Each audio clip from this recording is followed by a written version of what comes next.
இன்று வியாழக்கிழமை, தட்சிணாமூர்த்திக்கு உகந்த நாள். பொதுவாக தட்சிணாமூர்த்தி தெற்கு திசைக்கு அதிபதி என்பர்.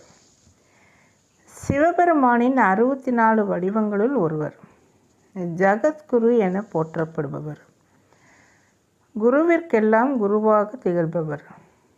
தட்சிணம் என்றால் தெற்கு திசையை குறிப்பது. கோயில்களில் தென் திசையை நோக்கிய விக்கிரகம் அமைக்கப்பட்டிருக்கும். நம் வீட்டில் விக்கிரகங்களை வைத்து வழிபடுவதில் நிறைய நியமங்கள் உண்டு. ஆனால் படங்களை வைத்து வழிபடும் பொழுது எளிமையான வழிபாடே போதும். படத்திற்கு மலர் சாத்தி வழிபட்டாலே போதும். முடிந்தால் நிவேதனம் செய்யலாம். ஒவ்வொரு வியாழன் அன்றும்